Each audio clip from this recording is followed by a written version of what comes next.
Welcome to DCL 602. I welcome you from North Texas, where the allergies are really getting with it right now. I will try very hard to pronounce clearly, although my head is just all stopped up right now. If I mute the mic often, or from time to time, or hesitate, it's because I'm muting so that I can cough. There are three reasons to ground: safety, lightning protection, and RF and noise concerns. This video will concentrate on safety. The next two videos, I'll talk about those other topics.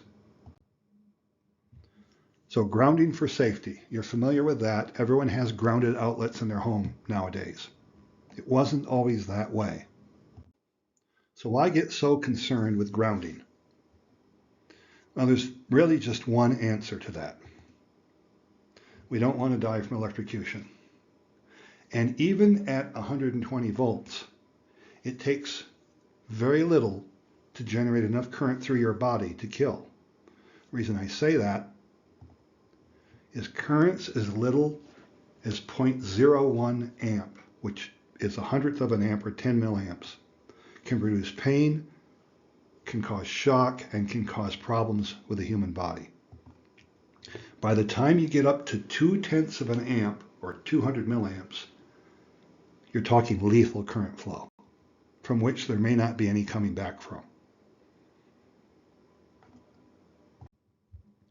Let's start with 1940s home wiring. I do this for a couple of reasons. It's easiest to understand why things are done the way they're done today if you understand where we came from.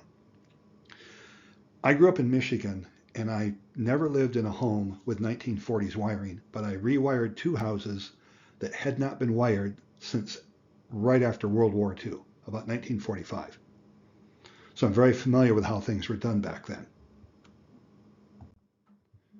This is my cartoonish view of a 1940s home wiring plan. Out here on the pole, back then, the primary voltage was often as low as 4,160 volts. Reference to ground. This is the neutral wire, and of course it's grounded at the pole. Today, this voltage can be as high as 25,000 volts, although in the area I grew up in, they are running 14,400, which is really dangerous. But anyway, you'll notice everything at the pole is grounded, even the secondary of the transformer. Now, between that gray wire, and because it's grounded at the house and at the pole, this is often called the neutral wire. Between the neutral and the top phase is 120 volts, and between neutral and the bottom phase, 120 volts. Between the two phases, you can get 240 volts. Let me now talk about these two green dots that those arrows point to. They are there to indicate to you that the neutral wire is bonded to the metal meter housing, and it's also bonded to the metal fuse box housing. Reason we do that is, let's say a live wire inside the fuse box comes loose and it touches the cabinet. Because the cabinet's metal, that will mean the outside of the cabinet is electrified, and if you touch it, you're going to have a bad day. Well, by bonding to the neutral, this cabinet can't go to high voltage. It can't ever be dangerous, so you're safe. But also, because that would be a short circuit, the resistance would be low, the current would be very high, and that would cause a fuse or a circuit breaker to trip. Now, back then, we had, or they had, nothing but non-polarized outlets.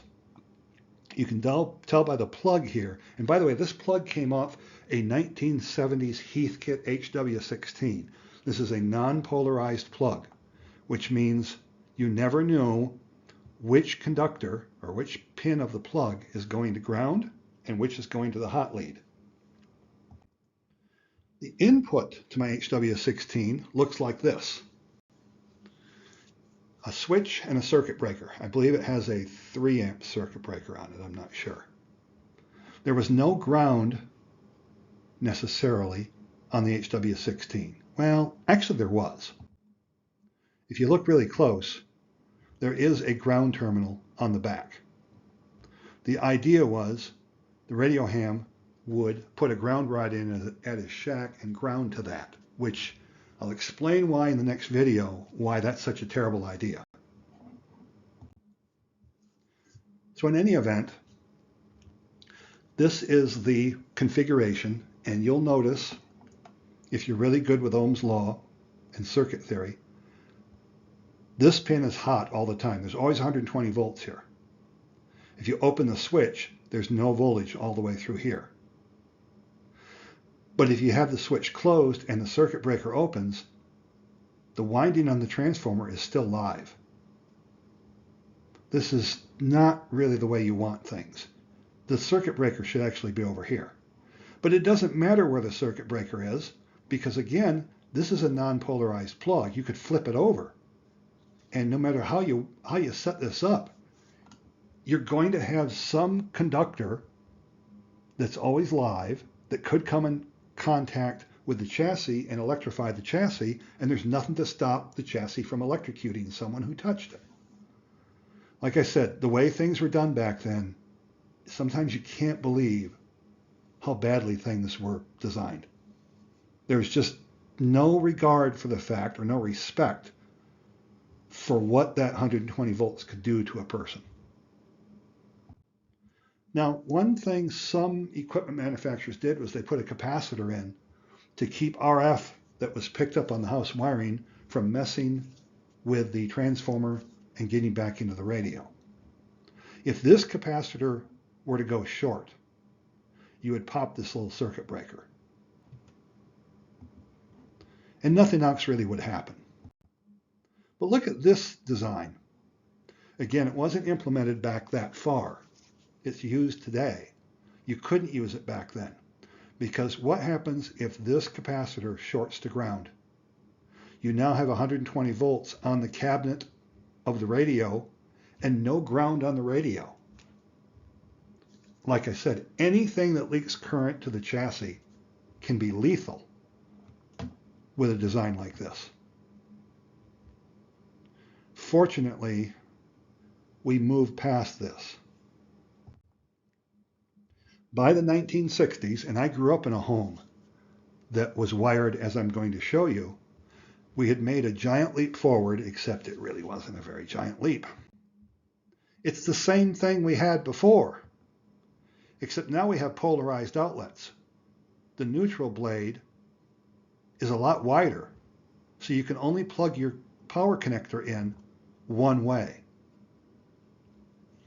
Actually, polarized outlets were invented before 1920. Why they didn't catch on is beyond me. So let's go back to my HW16 radio. Now, unfortunately, my HW16 I can plug in either direction because it has a non-polarized plug. So putting polarized outlets in didn't always do a whole lot of good. But if I replace the cord on my HW16 with a polarized plug with one blade wider, I could rewire the inside. Now, this is the hot lead.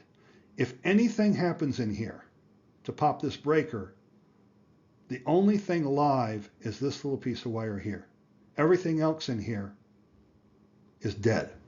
That's the way it should have been done from the start. But again, without polarized plugs, it didn't really matter. Now, there's something that could be done here. And I'm going to be honest with you, I can't tell you if this was done or not. But because we now know that the wider blade is always going to go to the grounded side of the power line, I was thinking, here's something you could do. You could just ground that to the chassis. Now, if any hot lead, like this wire came loose and touched the chassis, it would conduct through this ground, go back. It would cause so much current to flow, this breaker, actually fuse, would open. So this is actually potentially a really good step forward. Except, you know as well as I do, it really wasn't that good. That's where we came into, now I say 1970s because the home we moved into that was built in 72 was finally the first home wired the way they should be wired and the way they're wired today. You'll notice that things have changed in some odd ways. First of all, you got a 3-prong outlet now. It's polarized, but it's got that ground lug. But also the neutral wire coming in and the neutral bus, notice that it's not bonded to the cabinet anymore. Instead, you have this ground bar, and this ground bar, generally speaking, is bonded to the cabinet. Now, the neutral bar might be bonded to in some jurisdictions, but where I grew up, it wasn't. Notice how you now have this extra conductor in here, and it's all, in my area anyway, it was required to be bonded back at the meter. Some areas they bond it right here. But anyway, the house ground and the ground bar are bonded to the neutral at the meter. This enables us to do a lot of cool things. Yes, we could plug in our polarized plug with one side grounded, and that, like I said, I would feel safe with that. I really would. But the industry doesn't feel safe because they stood back and said, we want a way to absolutely ensure the chassis of the product is always at ground. And that's where they came up with a grounded outlet. Now you have one pin dedicated to ground, no matter what. Even if this outlet was wired backwards, we now know that we know that we know that the ground connection goes all the way back to the panel and all the way to ground because there's a committed bare ground wire. This, of course, is a tremendous step forward. This is how everything's wired today. And now you know how we got to this point. Now, there's one other thing that the 3-wire circuit does for us. Let's modify the circuit a little. Let's remove the fuse and put in a ground fault circuit interrupter. Now our fuse or our breaker is right here, but we have some electronic circuitry. This is a current sensor, this is a current sensor, this is a comparator. If this comparator sees unequal currents between the 2 wires, it trips the breaker. Now, how could you get uneven current? Well, if you have a ground fault, that is uneven current. What's a ground fault? Let's say I touch the electrode on that switch right there, and I'm standing in an area where my body is more or less grounded. In fact, it's grounded so well, there's a pretty good path back to that ground stake up by the meter. Now, this is what happens. We all know that alternating current reverses direction. But let's just pretend for a minute. Let's just think about current coming down this wire, going through here, going through here, going into here.